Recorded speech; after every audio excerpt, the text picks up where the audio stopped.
안녕하십니까.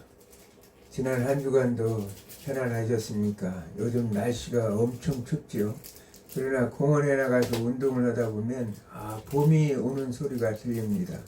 이 겨울이 깊으면 필시적으로 봄이 더 온다는 소식에 이제 가까웠다는 얘기죠. 우리의 삶 속에서도 하나님께서 적극적으로 개입하셔서 여러분들이 형편과 어려운 모든 것들을 하나님께서 해결해 주실 줄로 믿습니다. 따뜻한 봄날이 올 줄로 믿습니다. 네. 자, 오늘은 지난 시간 이제 우리가 콘스탄틴에 의해서 기독교 공인 시대를 우리가 보냈죠. 이제 이번에는 공인 이후에 니케아 교부 시대가 이제 돌아옵니다. 아주 중요한 시점인데 먼저 성경 말씀부터 읽어보고 하겠습니다.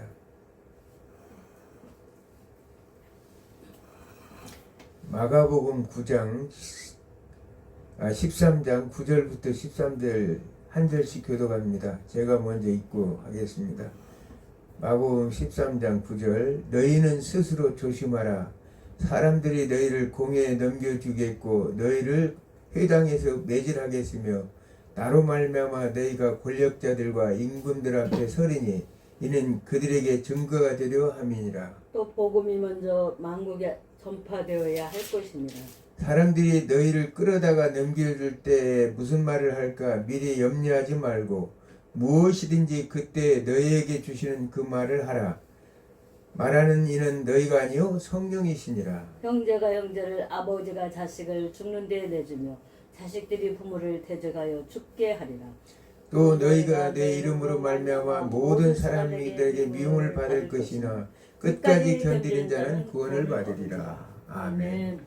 네, 오늘 니케아 교부 시대를 이렇게 말씀을 전하고자 합니다. 오늘 13장 9절에 보니까 너희는 스스로 조심하라. 왜 그랬습니까? 사람들이 너희를 공에 넘겨주겠고 너희를 회당에서 매질하겠으며 나로 말미암아 너희가 권력자들과 임금들 앞에 서리니는 그들에게 증거가 되려 합니다. 예수님의 말씀하신 대로 예수님의 그 부활 승천하신 제자들은 이 복음의 말씀을 증거하기 위해서 임금들 앞에 섰고 공의에 넘겨짐을 받아서 채찍질 당하고 매질 당하고 순교의 피를 흘려왔던 사실을 알 수 있습니다. 그러면서 이제 13절에 또 너희가 내 이름으로 말미암아 모든 사람에게 미움을 받을 것이나 끝까지 견디는 자는 구원을 받으리라. 그들은 순교의 피를 흘려가면서도 당당하게 그들이 임금 앞에 서서 황제들 앞에 로마의 황제들 앞에 서서 하나님의 복음을 전하고 그들이 꼼짝 못하게 했다는 사실이에요. 우리가 지금까지 우리는 이 초대교회 역사 지금 거의 마무리되어 가는 시점에서 초대교회는 어떤 순교자 교회라고 했죠. 순교자 교회. 이 순교자 교회에서 그들은 하나님의 복음을 위해서 자신의 목숨과 자신의 모든 걸 다 버려 재산과 명예와 권세와 목숨까지도 다 바쳐서 교회를 복음을 위해서 그들은 단 한 가지 목적이 뭐냐 복음을 증거하게 하기 위해서 그랬다는 거예요. 예수 그리스도 그러면서 예수 그리스도는 바로 하나님의 아들이고 하나님 자신이고 예수 그리스도가 바로 구세주라는 사실을 그들은 증거하기 위해서 그러면서 예수님은 부활하신 산 증인이라는 사실을 우리에게 가르치기 위해서 그들은 목숨까지 아끼지 않았어요. 그러면서 쭉 와서 이제 지난 시간에 기독교 공인 시대가 왔죠. 콘스탄틴 대제에 의해서 기독교 공인 시대가 왔습니다. 그래서 이 기독교 공인 그것도 하나님께서 카이로스 때가 돼서 하나님이 이 인간 세계 자연 우주 만물에 초월하신 하나님께서 자연 세계에 개입한 사건이 기독교 공인 사건이라는 거예요. 그 수없이 많은 순교의 피를 흘렸을 때 하나님께서 콘스탄틴이라는 한 인물을 하나님의 선택해서 그들을 통해서 기독교를 공인을 시켜서 기독교의 이제 자유로운 종교가 돼서 순교하던 받던 교회가 이제는 제국교회가 되었어요. 제국교회. 전 세계 로마의 전 세계에 흩어져 있는 인정받는 교회가 되었다는 사실이에요. 제국에서 어느 곳에 가든지 압박받고 핍박받지 아니하고 하나님의 복음을 전할 수 있는 교회가 되었다는 사실을 성경 우리에게 가르쳤습니다. 그러면서 이제 이 제국교회가 되다 보니까 결국은 어떤 문제가 생기느냐, 핍박받던 교회에서 이제 종교 연합을 통해서 종교 혼합주의에 들어가게 되었다는 거예요. 순수한 거룩한 교회 공동체가 이제는 세속적인 이방의 모든 풍습이나 이런 것들이 들으면서 이제 교회는 조금의 타락의 길을 걸어갑니다. 그것을 제일 중요했던 사건이 뭐냐면, 그 일을 주도했던 이제 존재가 누구냐? 바로 사탄이었다는 거예요. 사탄이 여기서 누구를 키우냐면 로마 카톨릭을 키워요. 로마 카톨릭. 같은 원래 로마가 들어가지 않았을 때 카톨릭은 그 보편교회에서 모든 교회가 카톨릭 교회였어요. 보편교회, 이그나티우스가 말했던 보편교회에서 모든 교회가 하나님의 복음을 전하는, 말하자면 높낮이가 없고 어떤 사람 지배와 피지배 관계가 아니라, 그런데 이제 로마라는 이름을 집어넣으면서 자신들이 모든 교회의 수장이 되고 가장 높은 자리에 위치해 있으면서 교회를 통치할 수 있는 그런 제도를 하나씩 만들어가는 게 로마 카톨릭이 이제 성장해 나가는 거죠. 교회사를 통해서. 그걸 누가 하느냐? 사탄이 하고 있다는 거예요. 사탄이. 왜? 교회를 이제는 이제 순교할 때만 해도 교회 성도들의 숫자가 지금 이때쯤 로마 인구가, 기독교 인구가 몇이라고 그랬어요? 전체 로마 인구의 10%가 기독교 신자라고 그랬죠. 그러니까 1억 정도 되면 1000만이 이제 기독교 신자라고. 그 핍박받는 속에서도 교회는 날마다 수가 증가돼서 순결한 교회를 그렇게 나갔는데, 이제 여기서 이 혼탁하게 막 이방 종교 세력이 들어오면서 교회는 20%가 됐을지는 모르지만 기독교 인구가 나중에는 제국교회가 제국교회에서 뭐 국가교회로 됩니다. 국가교회가 되면은 결국은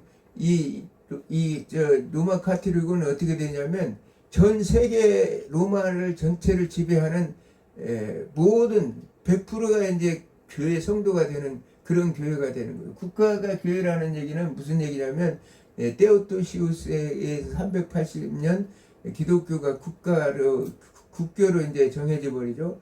그러면 태어나면서부터 세례를 받고 로마 시민이 되고 결국은 교회 일원이 된다는 거예요. 그런 일은 엄청난 일을 하게 되는데, 그러나 우리가 공부했던 순수한 순교자 교회의 그런 시대는 이미 지났어요. 그래 악한 사탄이 로마 교회를 통해서 세상을 지배하고 권력을 지배하는 시대로 나아가는 것을 봅니다. 이 과정 속에서도 사탄은 누구를 이용하느냐? 악한 세력들을 위해서 계속적으로 예수 그리스도를 하나님됨을 부인하는, 그래서 예수 그리스도의 신성을 부인하는 그런 이단들이 생겨나기 시작합니다. 그래서 그런 이단들이 생기는 것을 막기 위해서 이제 여기에서 이 아리우스주의라는 이단들이 생기는데, 아리우스주의는 뭐냐? 이 예수 그리스도는 피조물이라는 사실. 예수 그리스도가 하나님과 같이 동일 본질, 삼위일체가 아니라 창조된 created God, 창조된 신이다. 그래가지고 피조물이라고 이렇게 예수님을 피조물이다, 하나님이 창조하신 피조물이라 주장한 이 사건들이 계속 생겼다는 사실이에요. 이것에 해서 교회 분열이 이제 일이게 되니까 이 아리수주의를 주장하는 그 많은 동조는 세력들이 교회 거의 절반이 될 정도로 이렇게 많이 커졌어요. 이란들이. 그러다 보니까 교회가 분열될 위기에 있을 때 325년 니케아에서 종교회의를 가졌는데, 콘스탄티누스 황제가 이제 세계 최초의 종교회의를 이제 시작하게 된 거죠. 그래서 이것을 니케아 종교회의라고 이렇게 말합니다. 그래서 여기서 이제 아리수주의자들을 정죄해요. 아리수주의자들을 정죄하고 하나님의 삼위일체 교리를 이렇게 확정을 하는 걸 우리가 니케아 종교회의라고 이렇게 말할 수 있습니다.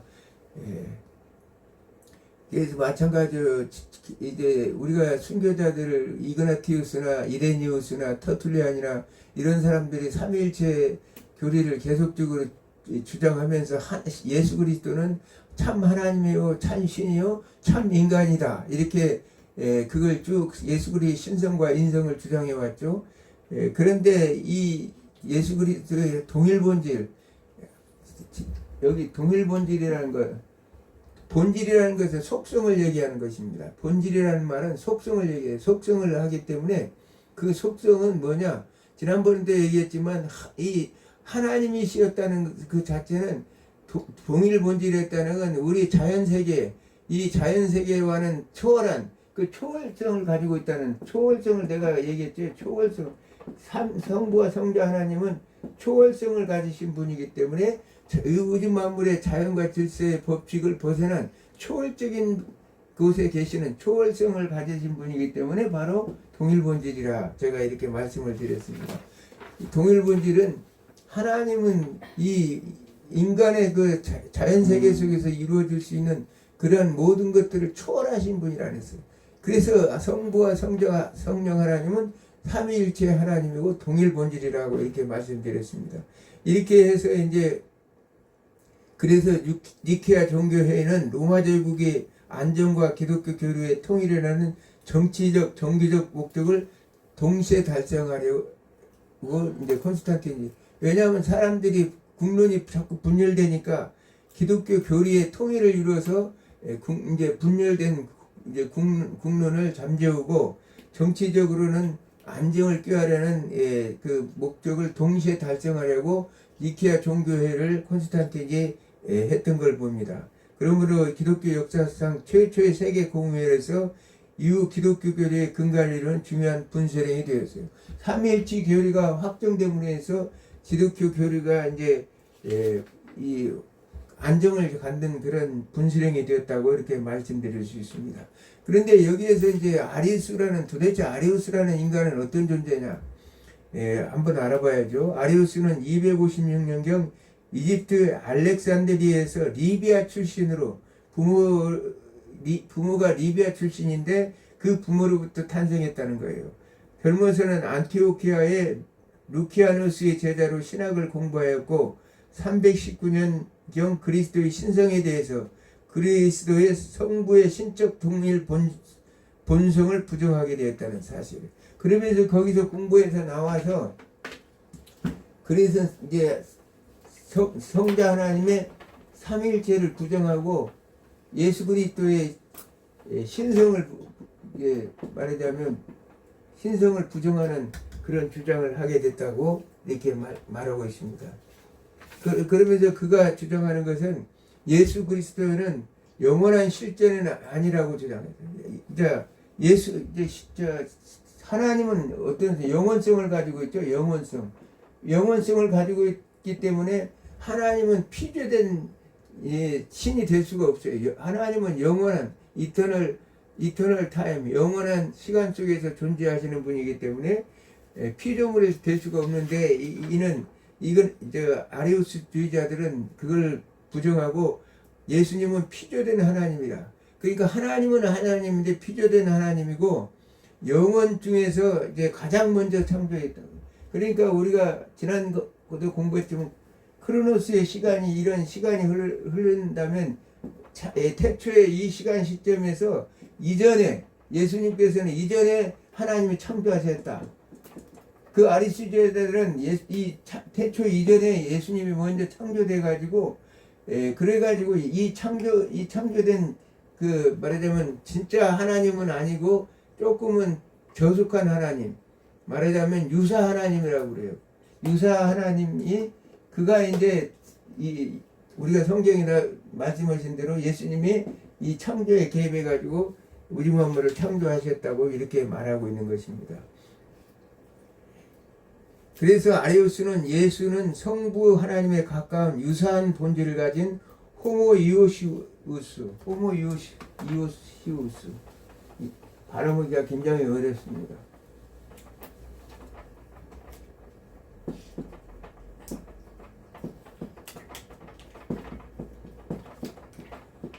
호모이오시우스 유사분질.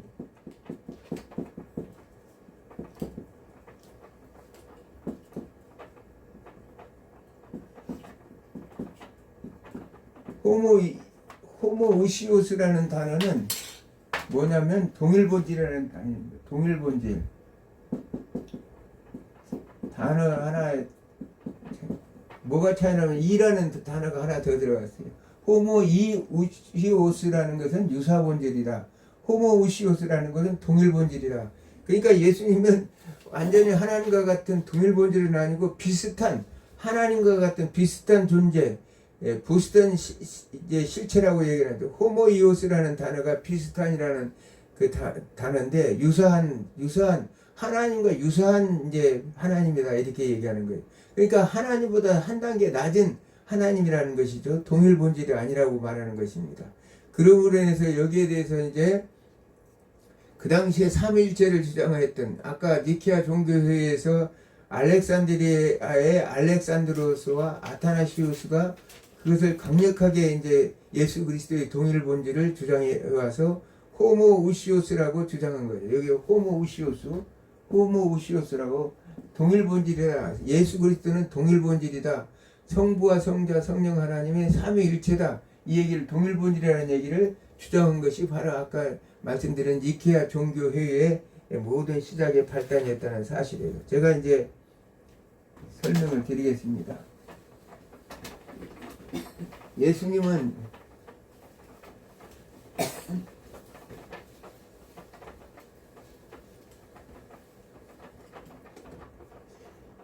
아까 아레스도이자들 예수님의 탄생 이전에 예수님의 태초 이전에 이제 창조되었고 그 태초 이전에 창조된 예수님께서 이제 바로 이제 우주 만물을 창조할 때 그가 이제 거기에 개입했다 이렇게 얘기했는데 우리가 태초에 창세기 1장 1절에 태초에라는 단어가 오죠. 태초에 우리가 히브리어로는 베레시트라고 해요. 베레시트. 여기서 베라는 것은 전치사 인이고 레시트라는 건 태초, 최초, 태초라는 뜻입니다. 그러니까 이 베라는 건 전치사 인이죠. 그래서 태초에 이거는 모든 우주 만물의 시작을 얘기해요. 우주 만물의 시작. 그래서 우리 만물에 창조되었던 시작. 이제 우리가 인간 세계에 모든 시간을 어느 시점이 왔을 때 크로노스 시점이 왔을 때 하나님의 카이로스적인 시점에서 여기서 이게 태초라는 거예요. 태초. 여기는 영원이죠. 영원의 시간. 이터널 타임, 영원의 시간. 그러면서 이제 이 시간으로 이렇게 발전해가지고 여기서 이제 이걸 우리는 성경에서는 하나님을 알파와 오메가라 이렇게 말씀하십니다. 알파와 오메가의 시작하신 하나님이 시간을 시간의 종결을 짓는다는 뜻이에요. 그래서 이 시간을 리미티드 타임, 제한된 시간이에요. 리미티드 타임, 제한된 시간이죠. 이 시간은 그게 이제 우리 모든 피조물들이 이 안에서 하나님께서 이루는 앞으로 있을 이제 마지막 종말의 시간까지를 우리는 이 타임 안에 들어있는 거예요. 우리의 인생들의 삶은 우주 만물의 피조물들의 삶은 하나님이 그러면서 예수님은 그러니까 그들이 말하는 예수님은 어떤 예수님이었느냐 우리가 요한복음 1장 1절에서 우리가 알 수 있죠. 요한복음 1장 1절 태초에 말씀이 계시니라 이렇게 말씀하십니다. 태초에 말씀이 계시니라. 요한복음 1장 1절에 보면 태초에 말씀이 계시니라. 태초 여기도 태초에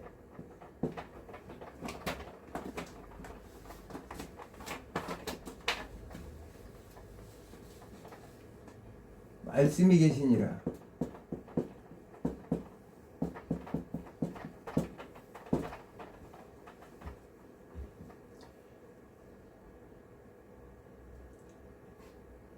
In the beginning was word, word라고 그러죠. In the beginning was word. In the beginning에서 in.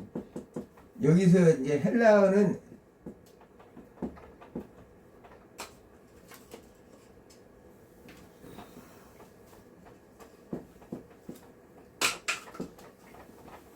엔 아르케라는 단어예요. 엔 아르케. 이 헬라어에서 엔 아르케는 아까 전치사인 것 같은 거 인도 여기서 태초에 비기닝. 그러면 이 아르케라는 태초는 뭐냐? 영원부터 영원까지 있었다는 사실. 영원부터 영원까지 말하는 시간. 이터널 타임을 영원한 시간. unlimited time. 제한된 시간이 없는 무제한적인 시간 속에 있는 시간을 말해요. 그때 이제 그 시점에 이 누가 계셨냐? 로고스가 계셨다. 로고스, 워드, 말씀이 로고스라고 그랬죠. 로고스, 말씀이 로고스라고 그랬어요. 말씀이 로고스. 이 태초에 말씀이 계셨다. 그 말씀은 바로 예수 그리스도라고 그랬죠. 예수 그리스도. 이 요한복음 1장 1절에서 말씀하시는, 그러니까 이 예수님은 어떻게 이미 태초부터 계셨다는 거예요. 여기 태초부터 영원부터 계셔서 오셔서 예수님께서 성부 성자 하나님께서 우주 만물을 창세기 1장 1절 베레스테 바라 엘로힘 할 때 그 시점에서 이 예수님께서 계셔서 이 우주 만물을 창조하신 분이 바로 예수님이라고 말씀하는 거예요. 요한복음 1장 1절에 예수님께서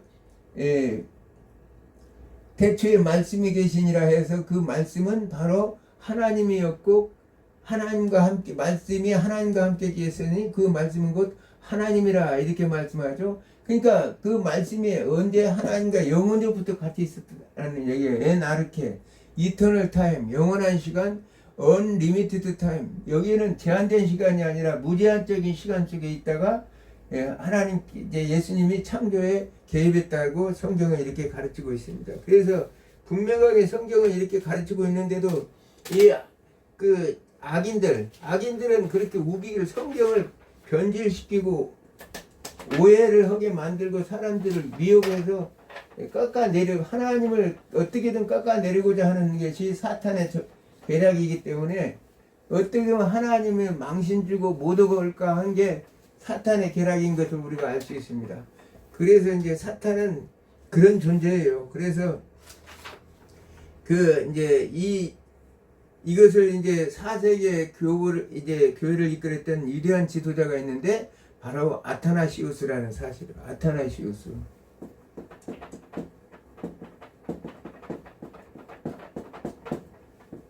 아타나시우스는 대단한 사람이죠. 아타나시우스. 그래서 4세기를 이끌었던 가장 위대한 자리를 꼽으라면 아타나시우스를 들 수 있습니다. 그는 290년대에 알렉산드리아에서 태어났어요. 태어나기는 그 아리우스나 같은 지역에서 태어났죠. 그의 부모는 지위도 높고 재력도 있었습니다. 그는 어렸을 때 철학 공부를 했고 히브리어에 정확히 알지는 못했지만 그리스 역번 70인역을 읽어서 구약 성경을 배웠어요. 그러니까 우리가 알렉산드리아에서 70인역이 번역됐죠. 헬라어로 구약이 히브리어 구약 원본이 헬라어로 그리스어로 번역된 것이 이제 알렉산드리아에서 그 본 과정에서 태어났으니 그가 당연하게 헬라어로 구약 성경을 읽어서 구약 성경의 그 내용을 파악하고 있었다는 사실을 우리가 알 수 있습니다. 그는 그 당시에 알렉산드리아 감독 페트로스의 지도를 받으며 사무엘처럼 자랐습니다. 그가 이제 사무엘이 그 엘리제사장 밑에 그가 이제 어려서부터 들어가서 거기서 말씀을 듣고 자랐던 것처럼 지금 아타나시우스도 페트로스 감독 밑에 들어가서 이제 그 하나님의 말씀을 배우고 공부를 했다는 사실이에요. 그랬을 때 303년에 시작된 황조 디오클레티아누스 대박해 때, 디오클레티아누스 지난 시간에 공부했죠. 이 10대 황제 박해 사건 중에서 가장 악랄했던 대박해 사건을 일으켰던 자가 디오클레티아누스라고 이렇게 말씀드렸습니다. 그 황제 박해 때 스승이 이제 페트로스가 이제 순교할 직전에 와 있어요. 그래서 페트로스가 이제 순교 장소에 가가지고 오모포리온이라는 감독들이 입는 외투를 딱 벗었어요. 감독들이 입는 외투를, 오모포리온 외투를 딱 벗고는 딱 이렇게 해서 앉아서 목을 딱 내놨다는 거예요. 딱 목을 딱 내놓고 벗으면서 그렇게 순결한 모습을 드러냈다고 해요. 그걸 누가 봤느냐? 바로 제 제자인 아타나시우스가 가서 그 밑에서 아버지와 같은 스승이 순교를 당하는 장면을 목격할 수밖에 없었죠. 그래서 그때 페트로스는 뭐라고 하냐면, 야, 목을 딱 내려면서 집행관들에게 명령받은 대로 시행하라, 이렇게 말했다는 거예요. 그래서 집행관들이 서로 눈치를 보며 머뭇거려서 감히 참수형을 하지 못하고 집행을 하지 못하고 있었습니다. 그래 이제 왜 그러냐면 하도 당당하게 하니까 두려움이 왔다는 사실이에요. 그렇기 때문에 하는 수 없이 그들이 의논해서 결론을 내렸는데, 이 사람을 참수시키는 자에게 5데나리온씩 모아서 주자, 이렇게 얘기했다는. 그러면 5데나 6명이었기 때문에 집행관이 30데나리온이 되는 거죠. 그 중에 한 사람이 이제 그래가지고 이제 가서 그의 목을 치는 자는 이 돈을 받을 것이라, 30데나리온이 받을 것이다 하니까 어때 그 집행관 중 한 사람이 나서서 거룩한 순교자장 페트로스의 목을 그대로 쳤다는 사실이에요. 그걸 목격한 게 누구냐면 아타나시우스였어요.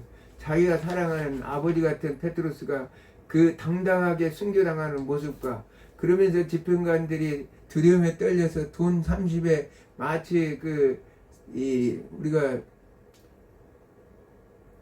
예수님을 팔은 가룟유다와 같은 그런 자들이 있었죠. 돈에 미혹이 돼서 은 30에 얼른 나가서 그걸 받기 위해서 한 사람이 와서 목을 치는, 그럴 때 그거를 바라봤던 아타나시우스의 마음은 어떻겠어요? 그러나 그는 그렇게 했지만 그 스승의 그 순교하는 모습을 보면서 그는 이제 신앙이 더욱더 깊어졌다고 볼 수가 있습니다. 그래서 그 당시에 페트로스를 이어서 알렉산드리아의 알렉산드로스 감독이 되었어요. 알렉산드리아 감독이 알렉산드로스.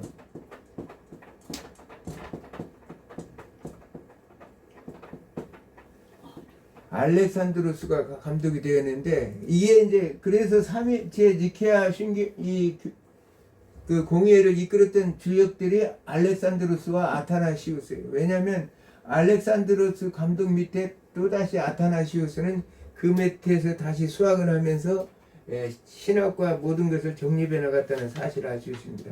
그러면서 이제 페트로스가 활동하던 시기에 이 아까 얘기했던 아리우스라는 이 친구는 어떤 친구냐?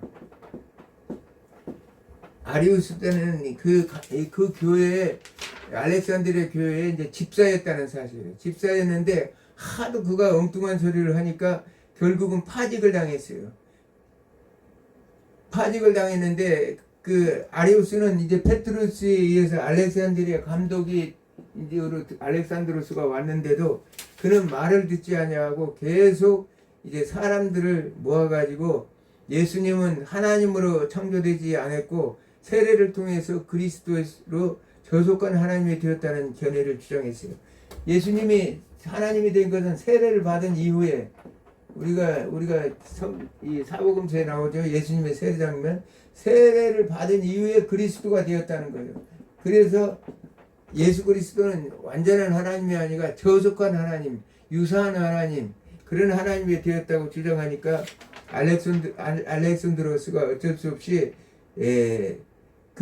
이걸 이제 가만 놔둬서는 안 되겠다 싶어서 이제 이 얼마나 아리우스가 이렇게 이 알렉산드로스를 공격했는지 파당을 만들고 사람을 끌어 모아 알렉산드로스를 힘으로 묻어내려고 했대요. 마치 집사가 목사님을 주동해가지고 엉터리 신학을 가지고 우리 목사님이 잘못 전한다고 그걸 밀어내려고 했다는 사실이에요.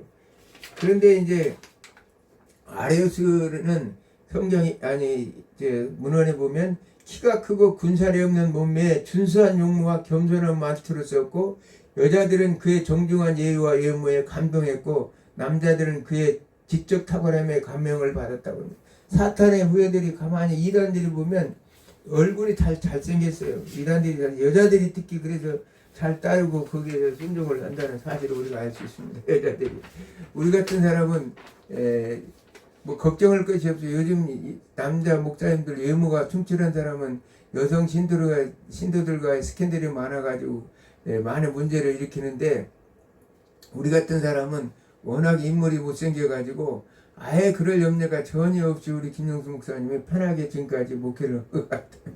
그만큼 아리우스는 그렇게까지 인물이 출중하고 사람들을 다 따르게 생겼다는 거예요.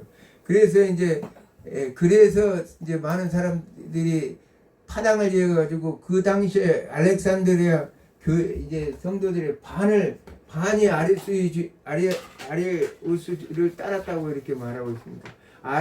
아리우스 주의자들이 주변에 많이 있었는데 그 사람들이 가는 곳곳마다 그런 식으로 주장해서 많은 사람이 동조했다는 거예요.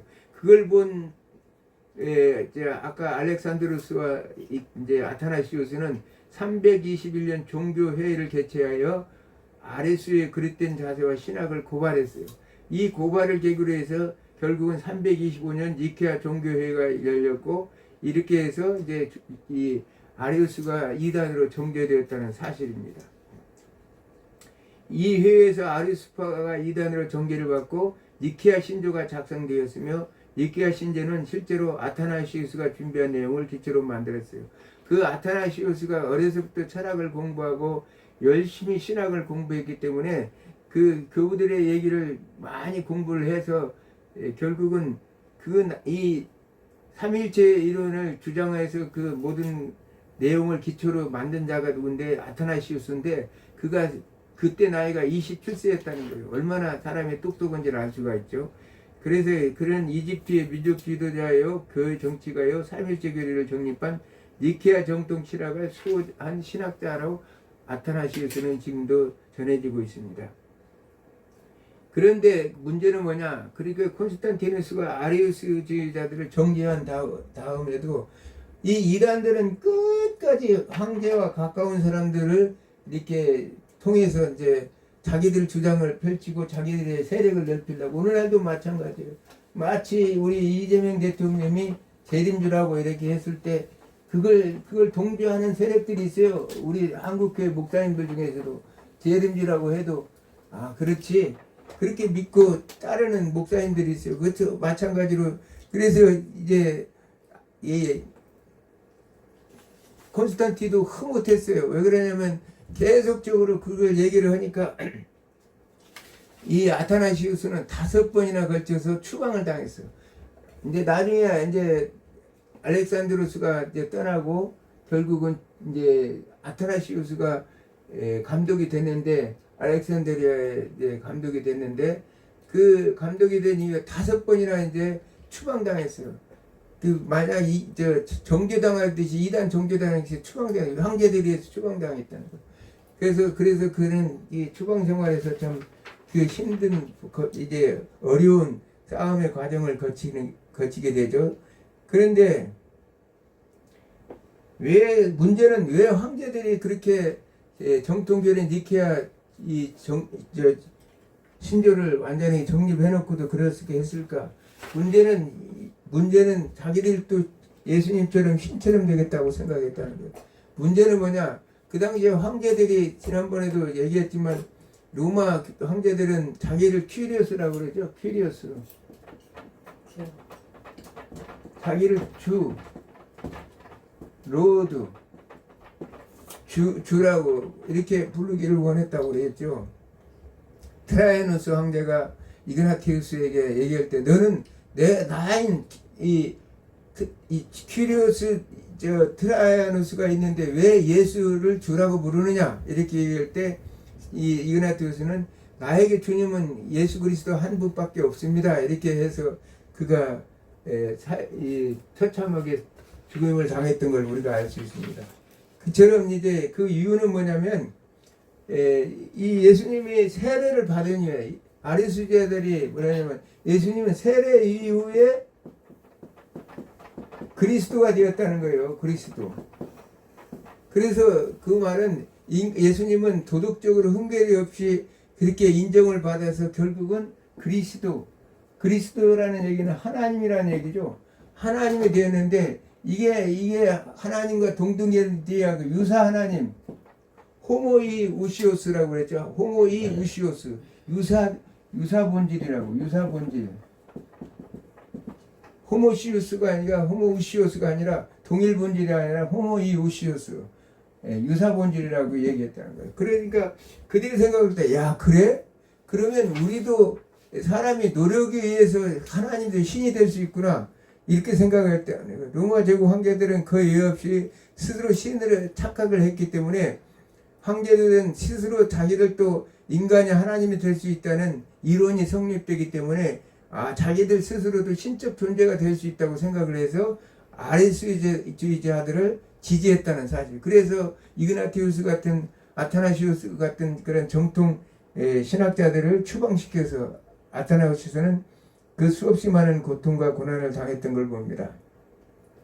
그래서 로마 제국 황제들은 거의 예 없이 스스로를 신으로 착각했습니다. 그래서 그들이 스스로 신이라고 여기거나 국민들이 신으로 여겨줄 때 비로소 지배권자의 권위를 가진다고 생각했어요. 자신들을 신으로 생각해요.